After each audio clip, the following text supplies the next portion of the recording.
Hi viewers, welcome back to C plus plus video tutorials. Object oriented programming में हम जो काम कर रहे हैं उसमें हमने इनहेरिटेंस जो है वो सारी क्लासेस की या इनहेरिटेंस की सारी टाइप्स जो हैं वो क्लासेस में हमने कर ली थी। आज हम क्या करेंगे, एक्सेस मॉडिफायर। तो एक्सेस मॉडिफायर पे हम थोड़ा सी बात कर चुके थे जब हम क्लासेस में काम कर रहे थे। आज हम क्विकली जो है इसको एक्सेस मॉडिफायर को और ज़्यादा समझ लेते हैं।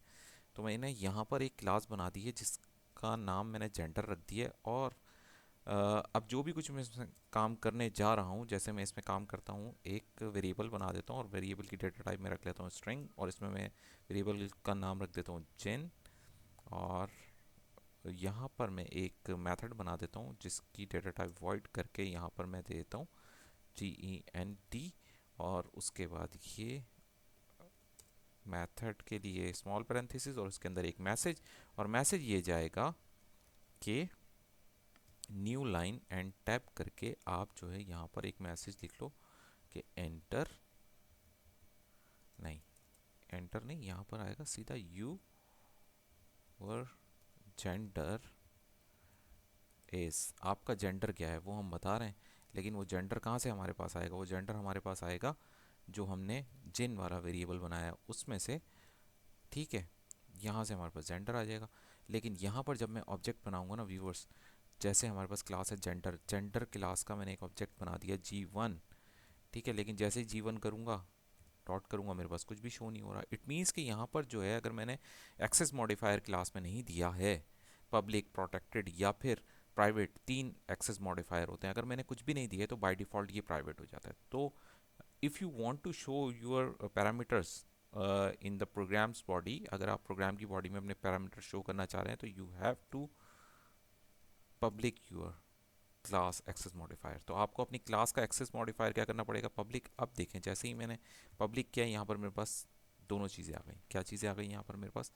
यहाँ पर मेरे पास जो है मेथड भी आ गया और यहाँ पर इसका वेरिएबल भी आ गया। लेकिन ये सब हम क्या करेंगे, बाद में लेंगे। फ़िलहाल हम ऐसा कर लेते हैं, ये तो हम बाद में लेंगे। यहाँ पर एक मैसेज ले लेते हैं। मैसेज के अंदर यहाँ पर हम यूज़र को ये कह देते हैं कि न्यू लाइन और टैप करके कि एंटर योर एज। यूज़र क्या करे, अपनी एज को एंटर कर दे। और जब यूज़र एंटर करे अपनी एज, तो वो कुछ इस तरीके से आए। ठीक है, और उसके बाद जो जो भी वो एज इंटर करे वो सी इन करके किस में जाकर सेव हो जाए, हम सेव करवाएंगे इस जिन में। और ये जिन में सेव कैसे होगा? इस ऑब्जेक्ट की वजह से। इस ऑब्जेक्ट को G1 डॉट, इसको मैं जैसे करूँगा, देखिए यहाँ पर मेरे पास स्ट्रिंग आ गया जिन। ठीक है, इसमें जाकर ये सेव हो जाएगा। अब जब इसमें जाकर सेव हो चुका है, इट मीन्स कि वो यहाँ पर प्रिंट होने के लिए तैयार है। तो मुझे इस मेथड को भी कॉल करना पड़ेगा। तो ऑब्जेक्ट के लिए, ऑब्जेक्ट की तरफ से G1 डॉट करके मैं ये मेथड भी कॉल कर लूँगा। जैसे ही मैंने ये मेथड कॉल किया, यहाँ पर मैंने इसको स्टेटमेंट ब्रेकर लगा दिया। जैसे ही मैंने ये सब कुछ लगा दिया, तो उसके बाद क्या होगा, मेरे पास ये रन हो जाएगा। इसे F9 करके कंपाइल कर लेते हैं। कंपाइल किया, इसने कहा सेव कर दो, तो मैं इसको सेव कर देता हूँ। हम कर रहे हैं मॉडिफाई एक्सेस मॉडिफायर, तो मैंने इसे सिर्फ ये दे दिया। ठीक है, सेव करवा दिया। और उसके बाद जैसे ही देखेंगे यहाँ पर कंपाइल होकर आता है, तो ये कह रहा है इंक्लूड। इंक्लूड की स्पेलिंग गलत लिख दी मैंने, ऐसी गलतियाँ हो जाती हैं फ्लो में। ठीक है, दोबारा कंपाइल कर लेते हैं।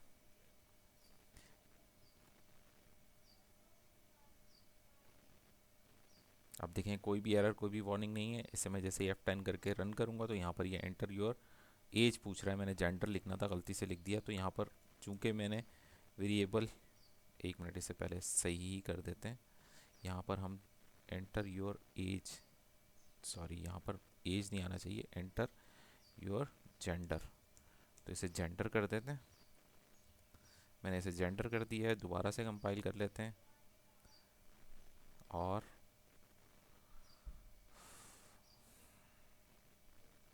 कंपाइल हो रहा है, कंपाइल हो गया। इसे मैंने यहाँ पर रन किया, तो ये कह रहा है एंटर योर जेंडर। मैंने अपनी जेंडर दे दी मेल।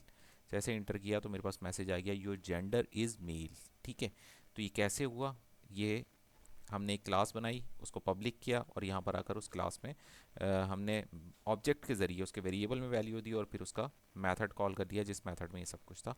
तो ये था पब्लिक एक्सेस मॉडिफायर जिसको हमने यूज़ किया, जिसकी वजह से हमने इसका वेरिएबल भी यहाँ पर यूज़ कर लिया और इसका मेथड भी यूज़ कर लिया। ठीक है, अब हम एक काम करते हैं, अब हम ऐसा करते हैं इसी के अंदर चेंजेस करके ये जो पब्लिक है ना इसको हटा देते हैं। अब यहाँ पर पब्लिक नहीं होगा, यहाँ पर हमारे पास आ जाएगा प्राइवेट। यहाँ पर हमारे पास क्या आ जाएगा, प्राइवेट। अब जैसे ही मैं इसे प्राइवेट करता हूँ, किसको, ऑब्जेक्ट को मैंने प्राइवेट कर दिया। अब ऑब्जेक्ट प्राइवेट हो गया है और यहाँ पर मेरा जो ये मेथड था ये पब्लिक है। जब ऑब्जेक्ट प्राइवेट हो जाए तो उसको मैं यहाँ पर कॉल नहीं कर सकता। जैसे मैं यहाँ पर इसको कॉल करूँगा तो ये यहाँ पर कॉल नहीं होगा, ऑब्जेक्ट मेरा जिन था। अब डॉट करूँगा तो यहाँ पर सिर्फ मेरे पास मेथड आ रहा है। तो अगर सिर्फ मेथड आ रहा है तो इस ऑब्जेक्ट में कैसे वैल्यू आए, ऑब्जेक्ट यहाँ तो काम करेगा इसके मेथड के अंदर, लेकिन यहाँ पर बॉडी में मैं उसे कॉल नहीं कर सकता। तो उसके लिए मैं क्या करूँगा, यहाँ पर एक वेरिएबल बना लूँगा स्ट्रिंग डेटा टाइप के साथ। मैंने एक वेरिएबल बना दिया सिर्फ सिंपल जी का, ठीक है। और इस वेरिएबल में यहाँ पर मैं वैल्यू सेव करवा देता हूँ। इस वेरिएबल में जो भी यहाँ पर मेरे पास वैल्यू आएगी, एंटर योर जेंडर, वो इस वेरिएबल में सेव हो जाएगी। और अब यहाँ पर चूँकि मेरे पास जो है वो ये वाले एक्सेस नहीं है नीचे, तो इसके अंदर मैं पैरामीटर पास कर दूंगा मेथड के अंदर एक स्ट्रिंग वेरिएबल। और स्ट्रिंग वेरिएबल को मैं यहाँ पर बता दूंगा कि ये जो जिन है ये आपका बराबर है ए के, ठीक है। तो ये जो जिन है ये बराबर है ए के। यहाँ से जो भी वैल्यू इसके अंदर आएगी अब वो स्ट्रिंग पैरामीटर पास होकर जिन में चली जाएगी। तो यहाँ पर मैं इसको जी के बराबर कर देता हूँ, ठीक है। क्योंकि यहाँ पर जो मैंने वेरिएबल बनाया था जी, उसमें एक वैल्यू थी, वो इसके मेथड में मैंने पास कर दी। अब मेथड के अंदर जो भी वैल्यू आएगी वो जिन में चली जाएगी और जिन इसे प्रिंट कर देगा यहाँ पर। इस तरीके से हम प्राइवेट जो भी हमारे पास पैरामीटर्स होते हैं क्लास के, उसको हम एक्सेस कर पाते हैं। इसे कंपाइल कर लेते हैं। कंपाइल किया, कोई भी एरर कोई भी वार्निंग नहीं है। इसे रन किया, यहाँ पर वही मुझसे पूछ रहा है, मैंने इसको मेल दे दिया। जैसे ही इंटर किया यहाँ पर मेरे पास ये प्रिंट हो गया मैसेज मेल। लेकिन अगर आप यहाँ पर गौर करें तो हमने दो एक्सेस मॉडिफायर यूज़ किए हैं प्राइवेट। प्राइवेट की वजह से ये मैं वेरिएबल जो है इसको मैं यहाँ पर ऑब्जेक्ट के ज़रिए नहीं ला सका, तो इसलिए मैंने यहाँ पर एक नया वेरिएबल बनाया और यहाँ पर मेथड के अंदर एक वेरिएबल पैरामीटर के ज़रिए पास करवा दिया और उस वेरिएबल को बराबर कर दिया इस वेरिएबल के। क्योंकि प्राइवेट जो होता है वो क्लास के अंदर तो कॉल किया जा सकता है, लेकिन क्लास से बाहर प्रोग्राम की बॉडी में वो एक्सेस मॉडिफायर कॉल नहीं किया जा सकता, ठीक है। ये था हमारा सेकंड। अब हम थर्ड की बात करते हैं। थर्ड हमारा होता है क्या, थर्ड के अंदर हम ये सारा कुछ हटा देते हैं। एक क्लास है जिसका एक ही मेरे पास वो है और वो भी मैंने प्रोटेक्टेड कर दिया, प्राइवेट नहीं, अब इसे प्रोटेक्टेड कर देते हैं, प्रोटेक्टेड, ठीक है। ये एक्सेस मॉडिफायर मेरा प्रोटेक्टेड हो गया। अब एक ही है मेरे पास वेरिएबल बना हुआ इस क्लास के अंदर और वो वेरिएबल भी मैंने क्या किया हुआ है, वो वेरिएबल भी मैंने जो है प्रोटेक्टेड कर दिया है, ठीक है। अब ये प्रोटेक्टेड हो गया और यहाँ पर मैं एक और क्लास बनाने जा रहा हूँ, ठीक है। और इस क्लास का नाम मैं रख रहा हूँ इस क्लास का नाम मैं GEND कर देता हूँ, ठीक है। और इसको मैं जो है बेस क्लास इसकी बना देता हूँ यहाँ पर पब्लिक करके। जैसे हम पहले हिरारिकल करते थे तो मैंने यहाँ पे हिरारकी कर दी इसकी, सॉरी इनहेरिटेंस कर दी किसके साथ, जेंडर क्लास के साथ, ठीक है। अब मेरी जो है एक ड्राइव क्लास है जेंडी और उसकी जो बेस क्लास है वो जेंडर है और वो ये रही, ठीक है। और उसके अंदर एक ही मेरे पास वेरिएबल है जो कि स्ट्रिंग जेन के नाम से, ठीक है। और इसके अंदर मैं ये पब्लिक करके ये पैरामीटर पास कर सकता हूँ और इस पैरामीटर के एंड में एक ये लगा सकता हूँ, ठीक है। अब देखें यहाँ पर जो है जेंट एक जो है मेथड है जिसके अंदर मैंने एक पैरामीटर पास किया एक वेरिएबल, और लेकिन दूसरी क्लास से मैं GEN करके एक वेरिएबल को यहाँ बराबर करवा रहा हूँ एक वेरिएबल ए से जो मैंने यहाँ पर पास किया था इसके पैरामीटर के अंदर, और इसके ज़रिए मैं यहाँ पर प्रिंट करवा रहा हूँ। बाकी सब वही रहेगा, ठीक है। अब यहाँ पर मैंने एक क्लास है GEND, इसका ऑब्जेक्ट बनाना है। यहाँ पर मैंने जेंडर का ऑब्जेक्ट बनाया हुआ था, इसको हटा देता हूँ। अब ये GEND का यानी कि जेंडी का एक वेरिएबल है, ऑब्जेक्ट है सॉरी, जिसको मैंने G1 करके बनाया है और मैं इसी को कॉल करूँगा यहाँ पर।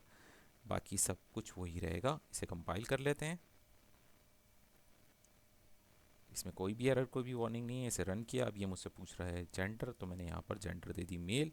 जैसे ही मैंने इसको एंटर किया यहाँ पर मेल मेरे पास आ गया। होपफुली आप लोगों को आज का जो प्रोग्राम था वो समझ में आ गया होगा कि एक्सेस मॉडिफायर कैसे होता है।